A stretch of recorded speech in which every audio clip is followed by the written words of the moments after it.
Hey you, do you have a moment to talk about our Lord and Savior? The one and only 6-star Genshin character? The unit that'll make the entire Genshin community mauled because the Pyro Archon looks like a 3-star by comparison? Well, if you're looking for how to play and build Bennett best, you are in the right place. Just as a heads up everyone, this video is going to be focused on Bennett's capabilities as a support. There will be text throughout the video that shows what a melt carry Bennett can do, but no matter what your situation is, I highly recommend building Bennett as a support because his kit is just so incredible. Anyways, you guys, this guide is going to be talking about every single thing you need to know about Bennett, from builds, weapons, best teams, constellations, everything. So with all that being said and the introduction out of the way, my name is Braxophone and let's talk about Bennett. But before we get into the nitty gritty of all that, we're going to talk about today's sponsor, Opera GX. Opera GX is the first gamer dedicated web browser, and let me tell you, this thing is amazing. I switched to Opera GX a bit ago when I noticed how much RAM other browsers were using and how clunky things started to feel when I was streaming. For me personally, that's a pretty big deal. Opera GX hasn't given me any issues since I made the switch at all. It has built-in optimization features such as GX control, which basically just lets you limit your RAM and CPU usage within the browser, and a network limiter that prevents your tabs from taking bandwidth from either your personal streams or videos that you're streaming to your PC. Another thing I love about Opera GX is that it's super customizable and just looks great. The default browser is already dark, which is easy on the eyes, but if that's not your speed, you can easily change the themes in the upper right hand corner. There's also a feature called GX Corner, which is right there when you open up a fresh GX window, and it shows a release calendar for new games, when games are having sales somewhere online, and even when there's gaming news. Opera GX is also on mobile devices as well, and my experience with it there has been super consistently good. It runs like butter, incredibly smooth, and you can link it up to your PC so you can maintain all your data across both platforms. You can also leave yourself a nice little message. Opera GX is completely free and available on iOS, Android, and PC. If you decide to download Opera GX, you can use my link in the description or pinned comment, and it'll take you exactly where you need to go super quick so you can start browsing optimally. Thank you, Opera GX, for sponsoring this video, and let's get back to it.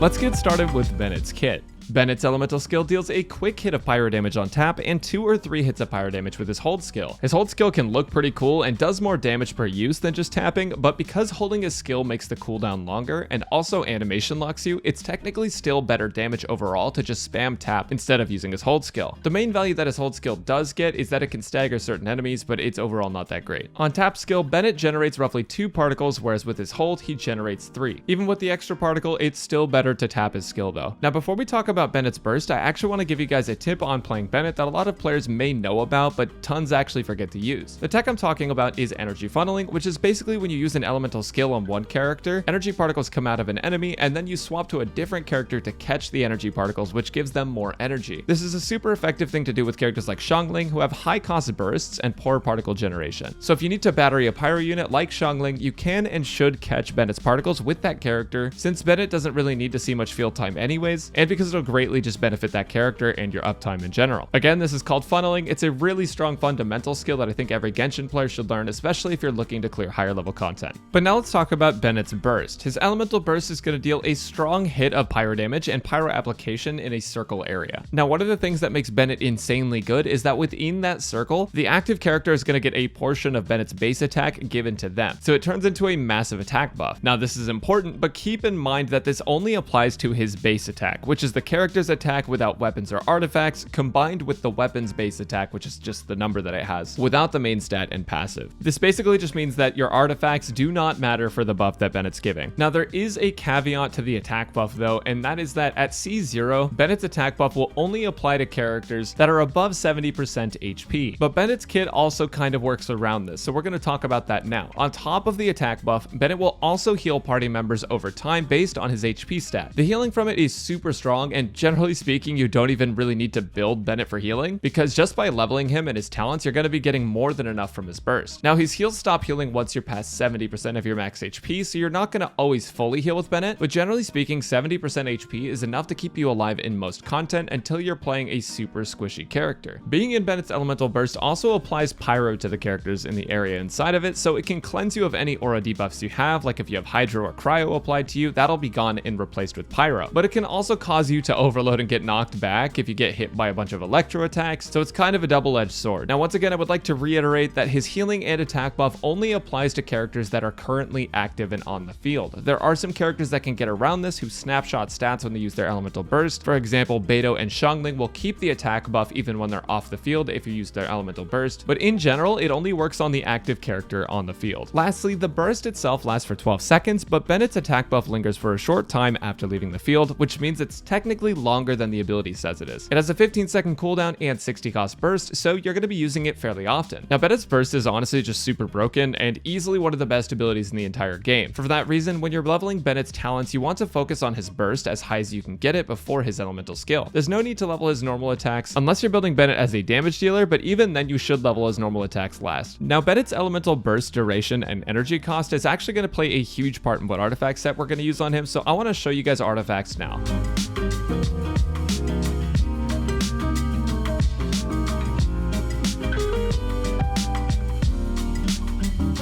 So for artifacts, this is kind of just the most straightforward artifact section we've ever done. You're going to want to go with the 4-piece Noblesse set. Basically, 4-piece Noblesse is going to give you a 20% elemental burst damage bonus, but that's not actually why we're using it. We're using it because it gives you a 20% attack bonus to your entire team whenever you activate his elemental burst. Now, lots of characters can use Noblesse, and a lot of characters do use Noblesse, but Bennett is one of the best characters for it since his elemental burst is on a 15-second cooldown, which is really short, and he's one of those characters where it benefits you to have his burst down as often as possible. So in general, the Noblesse set is easily the best pick for Bennett. If you're below AR45 though, you might not have access to a bunch of Noblesse pieces, and that is okay. Generally, before AR45, you don't really want to spend a bunch of time farming anyways, because you're not guaranteed to get one 5-star artifact per run until you hit AR45. But if you are going to gear out your Bennett with a 4-piece set, I highly recommend getting 4-piece Exile. The 2-piece set's going to give you 20% energy recharge, which is already good on Bennett, but the 4-piece set is actually what's good about it. It's going to make it so that whenever you use Bennett's elemental burst, you regenerate 2 energy for your party every 2 seconds for 6 seconds. This is going to be for every character you have with you, and I know it may seem like 6 energy is not a lot, but over a few rotations that does really add up. It helps uptime a lot, especially in early game where you don't actually have that many resources for gaining energy. Exile becomes a lot more valuable. I definitely wouldn't recommend this in endgame if you can build Noblesse, but if you're before AR45, it's actually a really good option.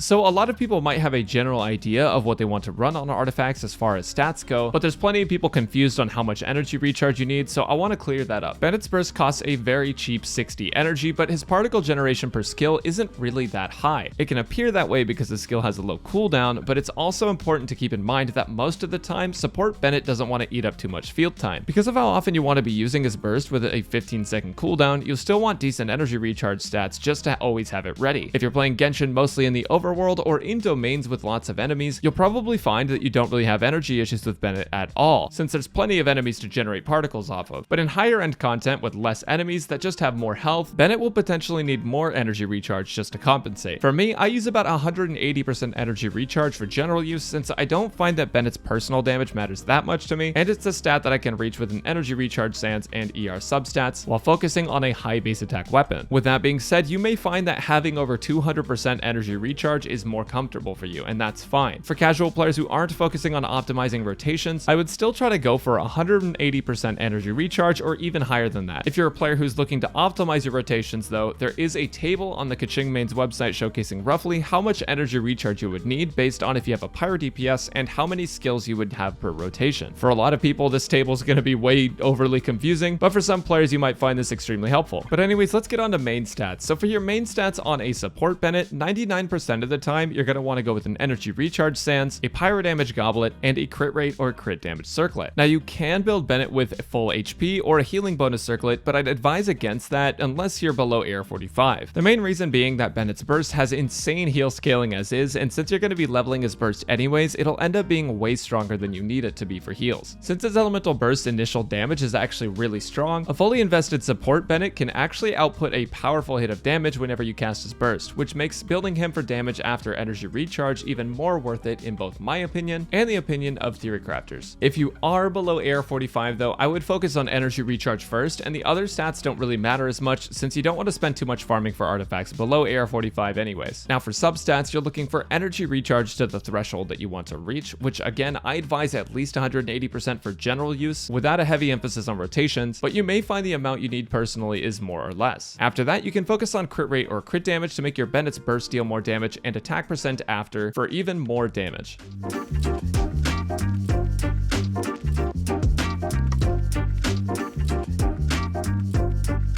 I'm not really sure where I should have put this in the video, but I wanted to put it in here anyways, just because it's a pretty good trick to deal with certain enemies later in the game. Now, if you've ever struggled against Abyss Lectors, the ones with the Electro Shield, you'll know the pain of not being able to get through the shield fast enough, or it just taking a very long time. It can be very annoying, especially because he siphons your energy. Well, the solution to that is Thundering Fury Bennett. It's a meme, kind of.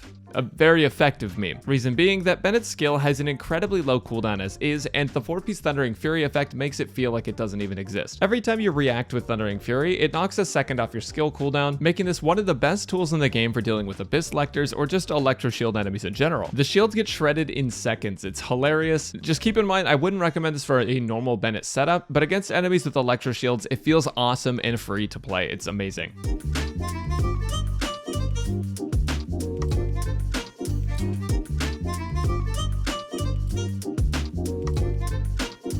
For weapons on Bennett, there's a couple things to keep in mind. First off, you want to make sure that you hit the energy recharge you want before you start looking for a higher base attack. I know a lot of players and other content creators are probably going to recommend you to just use the highest base attack weapons, so that way you get the highest attack buff. But the thing is that if you don't have his burst dump often, aka you don't have enough energy recharge, it doesn't matter how high your base attack is because you're not going to be able to use his burst anyways. So it's going to be much more important that you build to that energy recharge that you need until you're basically good to go, and then you can focus on base attack weapons. That being said, the high base attack weapons will be the best assuming you have enough energy recharge. For example, Miss Splitter, Aquila Favonia, and Alley Flash are very good on Bennett for their high base attack. With that being said though, Skyward Blade is also an amazing weapon for Bennett that's arguably better than those three, even though it has a lower base attack. The main reason is that its base attack, even though it's not the highest possible, is still higher than many alternatives, and Skyward's main stat is energy recharge, which benefits Bennett stat-wise a lot more than other options. The other weapons are technically better if you have the substats on your artifacts to constantly have his burst ready, but personally I find that Skyward Blade is the one that fits him the best. It's super easy to use, buffs all the necessary stats, it's great. Outside of that, Blackcliff Longsword and Prototype Rancor also have high base attack, but not quite as high as the initial three that I listed. Now the nice thing about Prototype Rancor is that it's a free-to-play craftable weapon and you don't have to refine it at all. Refining it's not going to increase the base attack, so you can keep Rancor at refinement 1 and use your sword billets for a different weapon. Now outside of these choices, Festering Desire is pretty solid if you have access to it. Favonia's sword is also great because it gives you access to white particles that can be absorbed by team members of any element, so Bennett becomes a much more effective battery. Sacrificial Sword is the last weapon I'd recommend of all of these just due to its low base attack, but if it's your only option, it's not that bad. In general, guys, I don't recommend running any other weapons on Bennett except for maybe Summit Shaper, and since many of the ones that I listed are obtainable for free-to-play players, you shouldn't really even have many issues. That being said, if you're new to the game or if you're just a low adventurer's rank, you can use Skyrider Sword for the energy recharge stat in the meantime, just while you kind of progress through the game. So now that you know everything about Bennett builds, we can move on to teams and where he fits in. And I'll be honest, he fits in for sure.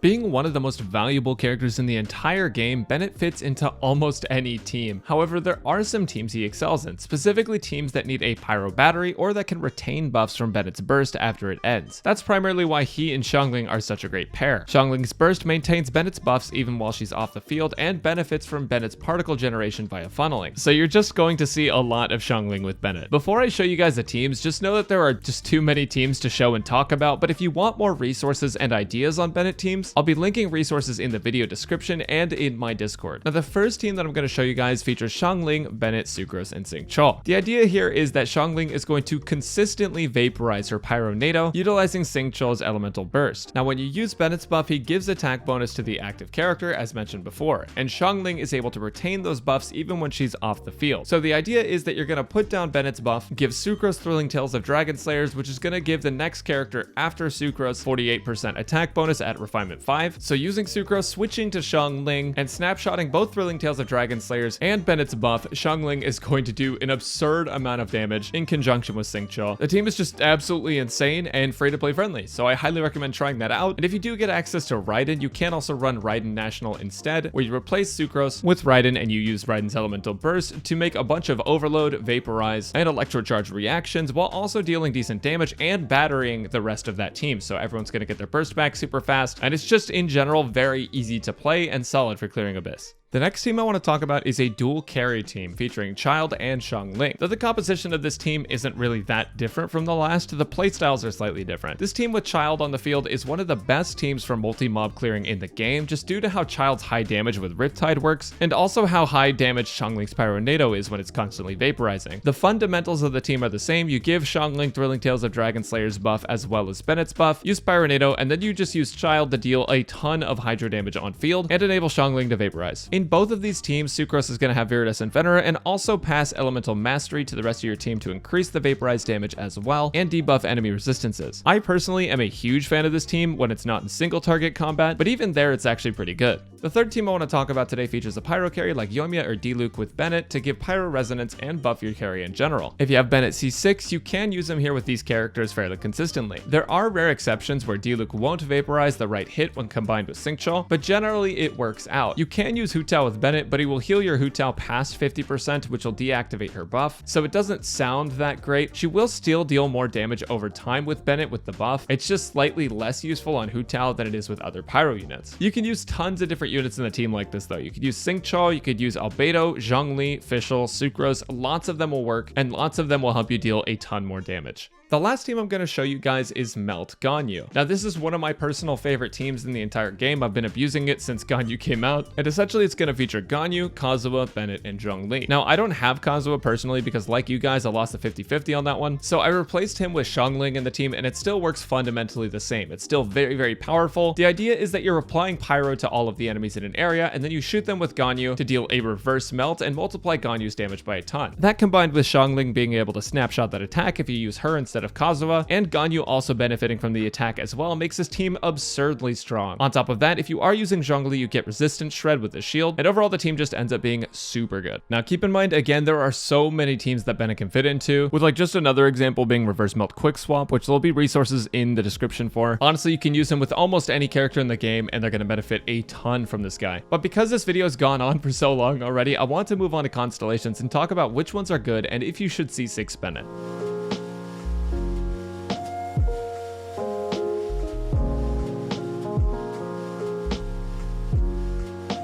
Bennett is already an amazing unit at Constellation 0, but with Constellations, he can get significantly better. Constellation 1 is easily his best constellation because it removes the 70% HP requirement to get his buff. That basically means you're always going to get the attack buff regardless of your HP level with this constellation. It also adds 20% more attack bonus from Bennett in his burst, and because it's Constellation 1, it's super easy to access. Constellation 2 is a joke. Constellation 3 increases his skill level by 3. Constellation 4 makes Bennett a slightly better damage dealer in situations where you'd want to use his hold skill. Unfortunately, that won't be super often, but it can also be good against cryo shields because you're essentially getting 3 hits for the price of 2. Constellation 5 is awesome because it increases Bennett's burst level by 3, which affects his attack share ratio, healing, and initial burst damage. Now, Constellation 6 converts the normal and charged attack damage of polearm, sword, and claymore users to pyro damage. It also gives the active character a 15% pyro damage bonus. Now, the wording on this one is honestly just wrong. The pyro infusion portion is correct, but every character in this burst gets 15% pyro damage bonus, regardless of the weapon they use. This includes Yanfei, this includes Yoimiya, everyone's getting the 15% pyro damage bonus. Bennett's Constellation 6 is often blown way out of proportion. Seriously, if you tell someone you C6 your Bennett, they usually laugh or just insult your intelligence because for some reason most of the Genshin community thinks they're the protagonist of Death Note. But honestly, try it. Go tell your friends that you C6 Bennett, see how they react. Honestly though, this constellation is okay. If you're building a physical carry like Eula or Razor, or an infusion character like Ayaka or Kuching, it can be a hindrance for them. However, for characters like Klee, Yanfei, Diluc, and Yoimiya, the pyro damage bonus ends up being a pretty big buff. If you're on the fence about it, it's safest to just not unlock the Constellation since it's irreversible right now, but if you main any of the characters that the infusion doesn't ruin synergy for, it's not really that bad of a constellation, and most people freaking out and bullying people on the internet over it are just coping with the permanent exclamation point that they have on their character screen. Overall, if you see the opportunity to get Constellation 1 on Bennett, it's insanely good to pick up. You don't need other Bennett constellations, but some of them can actually be pretty helpful. That being said, don't ruin your pity for it or anything. Bennett's gonna come and go fairly often. He's been in the game since the beginning, and he's going to stay the way he is, rotating in and out of banners. Don't break your pity for it, but if you do have the chance to get C1, go for it.